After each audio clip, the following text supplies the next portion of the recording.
Hello नमस्कार। तो कैसे हो आप सभी। स्वागत है आप सबका आपके अपने YouTube channel him study group में। तो आज हम आपके लिए एक और मॉक टेस्ट लेके हाजिर है। ठीक है, तो इस मॉक टेस्ट में जो आपका हिंदी और इंग्लिश ग्रामर, ठीक है, 2 सेक्शन कंप्लीट हो रहे हैं। बाकी एचपी जीके भी साथ में चलता है, लेकिन 1-2 दिन के लिए थोड़ा सा डिले है। बाकी हिंदी और इंग्लिश आपके कंटिन्यू है। ठीक है, तो हर रोज़ आपका मॉक टेस्ट जो है शाम को 7:30 बजे अपलोड होता है। अपने टाइम से वीडियो को वॉच आउट कर लेना, और आप हमारे टेलीग्राम चैनल से भी जुड़ सकते हैं। ठीक है, जिसका लिंक जो है वो डिस्क्रिप्शन बॉक्स में दे रखा है। ठीक है, तो आपको पता है कि आपके जो भी कॉम्पिटिटिव एग्ज़ाम है जिसमें इंग्लिश और हिंदी आते हैं, ठीक है, इंग्लिश और हिंदी जो भी कॉम्पिटिटिव एग्ज़ाम है आपके, जिस भी कॉम्पिटिटिव एग्ज़ाम की तैयारी कर रहे हो जिसमें इंग्लिश और हिंदी आते हैं, तो ये दोनों सेक्शन जो आपके लिए मोस्ट इंपॉर्टेंट रहने वाले हैं। ठीक है, और जल्दी हम एचपीजी के भी इसमें साथ में और ऐड करते जाएंगे। तो चलिए स्टार्ट करते हैं आज का फर्स्ट क्वेश्चन। आज का फर्स्ट क्वेश्चन है कि बी रस का स्थायी भाव क्या होता है। तो बी रस का स्थायी भाव बताना आपने। ठीक है, उत्साह होगा, रति हो गया, हास्य होगा, या क्रोध होगा। तो आपको पता है कि क्रोध जो है किसका स्थायी भाव होता है, रौद्र रस का। रौद्र रस का स्थायी भाव क्या होता है, क्रोध। हास्य जो है किस रस का स्थायी भाव होता है, हास रस का। रति, रति जो वो श्रृंगार रस का स्थायी भाव होता है। ठीक है, श्रृंगार रस का स्थायी भाव क्या होता है, रति। और उत्साह ये वीर रस का स्थायी भाव होता है आपका क्या, उत्साह। ठीक है, वीर रस का स्थायी भाव होता है उत्साह। तो वीर रस का स्थायी भाव क्या हो जाएगा, उत्साह हो जाएगा। चलते हैं नेक्स्ट क्वेश्चन की ओर। नेक्स्ट क्वेश्चन है कि मेरे तो गिरिधर गोपाल दूसरों ना कोई, जाके सिर मोर मुकुट मेरे पति सोई। इन पंक्ति में कौन सा रस है, इन पंक्ति में रस बताना अपना। ठीक है, तो इन पंक्ति में शांत रस है, श्रृंगार रस है, करुण रस है, या हास्य रस है। ठीक है, शांत रस का स्थायी भाव निर्वेद होता है, श्रृंगार रस का स्थायी भाव रति होता है। ठीक है, और करुण रस का स्थायी भाव शौक होगा, और हास्य रस का स्थायी भाव हास रस का स्थायी भाव हास्य होगा। ठीक है, तो आपने बताना है कि मेरे तो गिरिधर गोपाल दूसरों न कोई, जाके सिर मोर मुकुट मेरे पति सोई। तो यहाँ पे आपको एक बात ध्यान रखना है कि जहाँ पर भी जिस भी रस में, ठीक है, स्त्री का प्रेम के प्रति, स्त्री का पुरुष के प्रति जो प्रेम होता है, या पुरुष का स्त्री के प्रति जो प्रेम होता है, उसको दर्शाने के लिए जो रस का उपयोग किया जाता है वो रस होता है आपका श्रृंगार रस। ठीक है, कौन सा रस होता है ये, श्रृंगार रस। तो यहाँ पे बताया जा रहा है कि मेरे तो गिरिधर गोपाल दूसरे न कोई। तो यहाँ पे जो वो राधा के द्वारा ये, या फिर किसी के द्वारा जो कोई सखी है उसी के द्वारा जो मतलब प्रेम दर्शाया जा रहा है गोपाल के प्रति, श्री कृष्ण के प्रति। ठीक है, तो इसमें जो जब भी स्त्री का या पुरुष का स्त्री के प्रति प्रेम, या पुरुष का स्त्री के प्रति प्रेम को शो कराया जाता है या दर्शाया जाता है, तो वहाँ पर रस जो होता है आपका श्रृंगार रस हो जाता है। चलते हैं नेक्स्ट क्वेश्चन की ओर। नेक्स्ट क्वेश्चन आपका अंतेवासी। अंतेवासी किसे कहा जाता है, ये अन्य स्थान पर रहने वाला, अन्य स्थान पर रहने वाले को अंतेवासी कहा जाता है। ठीक है, अंत तक रहने वाले को अंतेवासी कहा जाता है। गुरु के समीप रहने वाले को अंतेवासी कहा जाता है। किसी विद्या को अंत तक पढ़ने वाला, तो गुरु के समीप रहने वाले को क्या कहा जाता है, अंतेवासी। जो गुरु के समीप रहता है उसको कहा जाता है अंतेवासी। चलते हैं नेक्स्ट क्वेश्चन की ओर। तो इसमें हो गया आपका गुरु के समीप रहने वाला क्या, अल्पज्ञ। थोड़ा जानने वालों को हम बोलेंगे अल्पज्ञ। ठीक है, जो कम जानता है उसको बोलेंगे अल्पज्ञ। नेक्स्ट क्वेश्चन आपका, इनमें से अपादान कारक विभक्ति क्या है। अपादान कारक विभक्ति के बारे में बताना है। तो आपको पता है कि विभक्तियाँ जो होती है, एक होती है कर्ता न कर्म को। ठीक है, कर्ता न कर्म को करण से, ठीक है, संप्रदान को के लिए अपादान से, ठीक है, अपादान से संबंध का के की अधिकरण, संबंध का के की अधिकरण में पर। ठीक है, और संबोधन, ये कारक व्यक्तियाँ आपकी होती है। संबोधन, हे प्रभु, हे राम। ठीक है, हे राम, ये संबोधन कारक व्यक्तियाँ होती है। तो कारक व्यक्तियाँ कितनी होगी आपकी, 1 2 3 4 5 6 7 8 कारक व्यक्ति होती है। तो इनमें से पूछा गया कि कारक व्यक्ति क्या है, इनमें से जो अपादान की कारक व्यक्ति है वो क्या है, ने है, को है, से है, के लिए है। तो आपको पता है कि ने तो कर्ता में आता है, कर्म को करण से, ठीक है, और करण से भी आता है और अपादान से भी। ठीक है, तो यहाँ पे पूछा अपादान का, अलगाव के लिए पूछा है, तो से हो जाएगा। ठीक है, अपादान से किसी चीज़ से अलगाव होना। ठीक है। अपादान विभक्ति और कहाँ कहाँ पे यूज होती है? अलगाव के लिए यूज होती है, ठीक है। भय के लिए यूज होती है, ठीक है। तुलना के लिए यूज होती है, ठीक है। अपादान हो गया, भय हो गया, तुलना हो गया, अलगाव हो गया, इन सब के लिए जो आपकी कौन सी विभक्ति यूज होती है? अपादान विभक्ति, ठीक है। तो चलते हैं नेक्स्ट क्वेश्चन की ओर। इसका राइट आंसर हो जाएगा से नेक्स्ट क्वेश्चन आपका, व्याकरण की दृष्टि से प्रेम शब्द क्या है? तो प्रेम क्या है? भाववाचक संज्ञा है, विशेषण है, क्रिया है, अव्यय है। तो प्रेम जो आपका ये भाववाचक संज्ञा, ठीक है। भाववाचक संज्ञा आपकी क्या? प्रेम, ठीक है। प्रेम जो आपका भाववाचक संज्ञा है। चलते हैं नेक्स्ट क्वेश्चन की ओर। नेक्स्ट क्वेश्चन है कि पुस्तक पढ़ी गई। पुस्तक पढ़ी गई में वाक्य कौन सा वाक्य? पुस्तक पढ़ी गई, ठीक है। तो पुस्तक पढ़ी गई में वाक्य बताना आपने। तो भाववाच्य है, ठीक है। कर्मवाच्य है, कृतवाच्य है। वाच्य कितने प्रकार होते हैं? 3 प्रकार के, ठीक है। एक होता है आपका कृतवाच्य, इसमें क्या होती है? इसमें कर्ता की प्रधानता होती है, ठीक है। कृतवाच्य में क्या होता है? ऐसे पूछा जाए कि कृतवाच्य में क्या होता है, तो कृतवाच्य में कर्ता की प्रधानता होती है, ठीक है। उसके बाद होता है आपका कर्मवाच्य। कर्मवाच्य इसमें क्या होता है? इसमें जो आपकी कर्म की प्रधानता होगी, कर्म की प्रधानता होगी, ठीक है। और थर्ड आपका भाववाच्य। भाववाच्य में क्या होगा? भाव की प्रधानता होगी, और मतलब सिंपल भाषा में समझना तो इसमें नेगेटिविटी शो करता है ये, ठीक है। जैसे ऐसे लिखा जाए कि मुझसे चला नहीं जाता, ठीक है, तो नेगेटिविटी शो करता है। इसमें भाव की प्रधान होता है, जैसे मुझसे चला नहीं जाता, मुझसे चला नहीं जाता, तो ये नेगेटिविटी को शो करता है। कर्म की प्रधानता होती है, तो जैसे पुस्तक पढ़ी गई, ठीक है। मोहन लिखता है, मोहन लिखता है, तो वो क्या होगी? कर्ता की प्रधानता। यहाँ बोलता है कि पुस्तक पढ़ी गई, तो पुस्तक कर्म की प्रधानता होगी यहाँ पे, ठीक है। तो ये वाक्य कौन सा हो जाएगा? कर्मवाच्य हो जाएगा। पुस्तक पढ़ी गई कौन से वाक्य है? कर्मवाच्य। चलते हैं नेक्स्ट क्वेश्चन की ओर। नेक्स्ट क्वेश्चन है कि डाक गाड़ी में कौन सा समास है? तो डाक गाड़ी, तो डाक गाड़ी का जब शब्द विग्रह करेंगे तो डाक के लिए गाड़ी हो जाएगा, ठीक है। डाक के लिए गाड़ी, डाक के लिए गाड़ी। तो आपको पता है कि यहाँ पे जो कारक विभक्ति आ गई है, तो कारक विभक्ति जो आती है उसमें कौन सा समास हो जाता है? तत्पुरुष समास हो जाता है, ठीक है। तत्पुरुष समास हो जाएगा। इसमें कारक विभक्ति आ गई तो आपका तत्पुरुष समास हो जाएगा। तो डाक गाड़ी के लिए, डाक गाड़ी में कौन सा समास है? कर्मधारय भी नहीं होगा, बहुब्रीहि भी नहीं होगा, तत्पुरुष आपका राइट आंसर हो जाएगा। चलते हैं नेक्स्ट क्वेश्चन की ओर। नेक्स्ट क्वेश्चन है कि मनोयोग में कौन सी संधि है? मनोयोग में संधि बचानी है, तो स्वर संधि है, व्यंजन संधि है, विसर्ग संधि है, या गुण संधि है? तो मनोयोग जब संधि विच्छेद करेंगे तो क्या बना जाएगा? मनः जमा योग, ठीक है। मनः जमा योग। इसमें ओ की मात्रा जो है ये किस में बदल जाती है? विसर्ग में। तो ये संधि कौन सी हो जाएगी? मनोयोग में विसर्ग संधि हो जाएगी।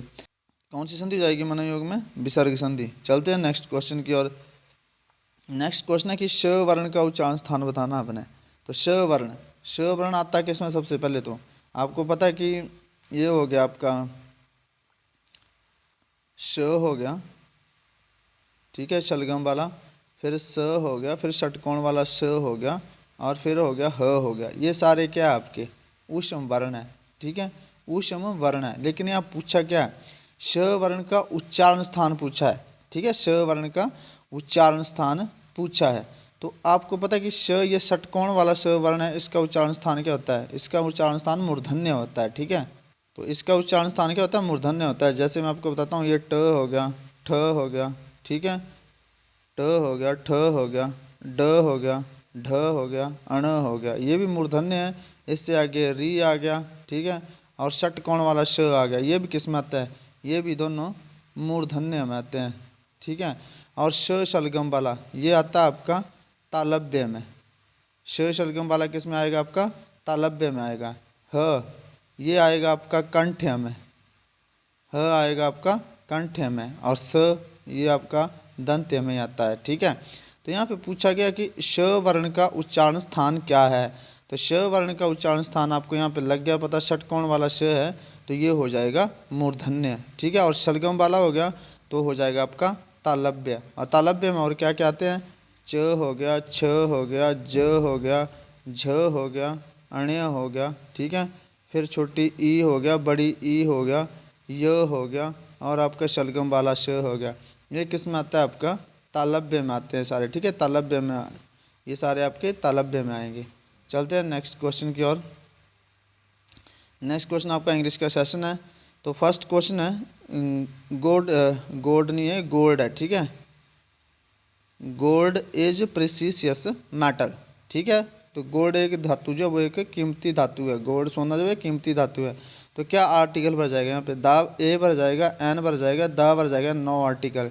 तो gold is a precious metal. तो यहाँ पे सिंपल सी बात करी गई है कि गोल्ड जो है प्रेसियस मेटल, सबको पता है सोना जो एक कीमती धातु है।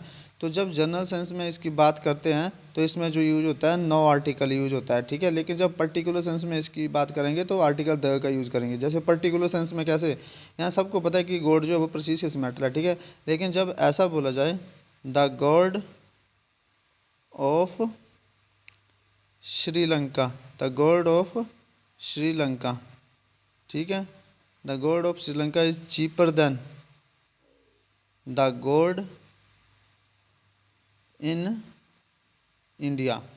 तो आप आर्टिकल द का यूज़ करेंगे, क्योंकि हम पर्टिकुलर सेंस में बात करेंगे कि द गोल्ड ऑफ श्रीलंका, मतलब श्रीलंका के गोल्ड से जो वो इंडिया का गोल्ड जो वो, मतलब क्या है कि श्रीलंका का गोल्ड जो है वो इंडिया के गोल्ड से सस्ता है, ठीक है। तो यहाँ पर्टिकुलर सेंस में बात करिए तो आर्टिकल द का यूज़ करेंगे, और जनरल सेंस में बात करेंगे तो नो आर्टिकल यूज़ होगा।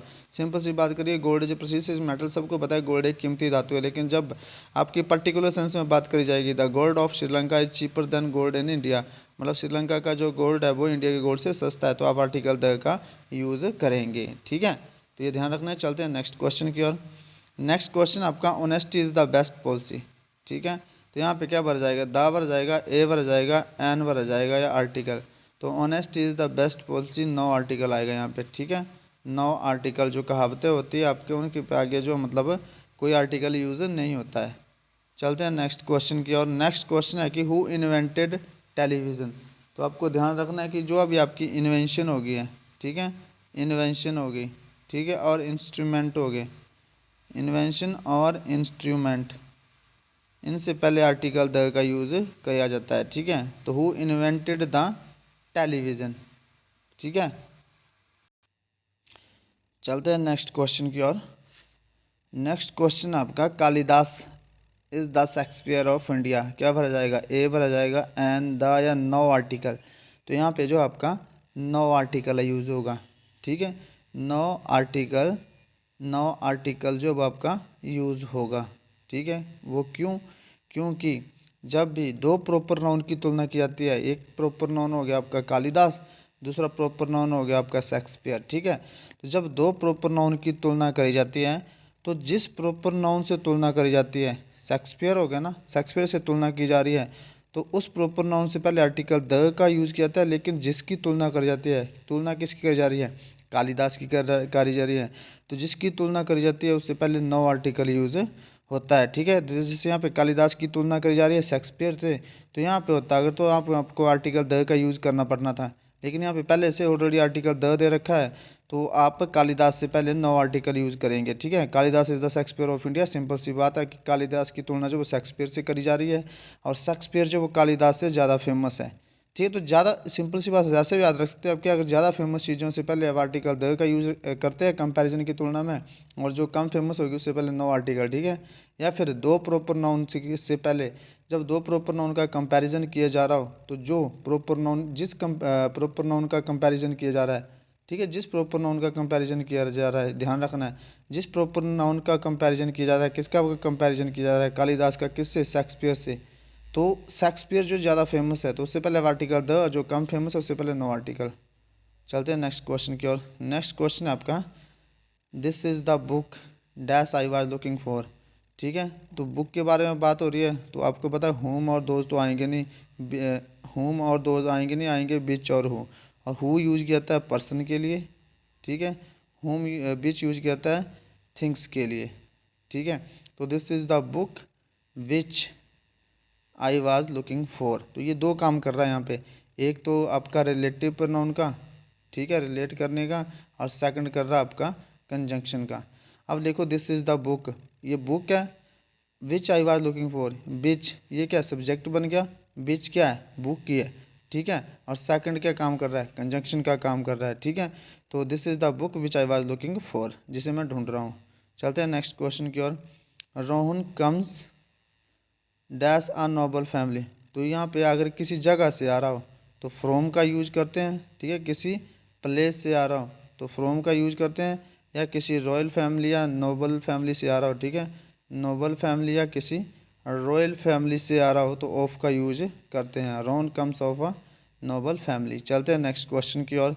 नेक्स्ट क्वेश्चन है कि snake was killed dash stick dash hunter. तो snake was killed by a stick या विद अ स्टिक। तो ये जो आएगा, snake was killed with a stick by hunter, ठीक है। Snake was killed with stick by hunter. तो इसका राइट आंसर हो जाएगा लास्ट वाला। The snake was killed with stick, किसी हथियार से मारा, और किसके द्वारा मारा, शिकारी के द्वारा मारा गया, ठीक है, शिकारी के द्वारा मारा गया है। तो इसका राइट आंसर हो जाएगा विद एंड बाय। चलते हैं नेक्स्ट क्वेश्चन की ओर। नेक्स्ट क्वेश्चन है कि my father congratulated me dash on my success. On आ जाएगा सिंपल सा, ठीक है, कॉन्ग्रेचुलेट के साथ ऑन यूज होता है, ठीक है। चलते हैं नेक्स्ट क्वेश्चन की ओर। नेक्स्ट क्वेश्चन है कि बीवियर डैश पिक पॉकेट्स।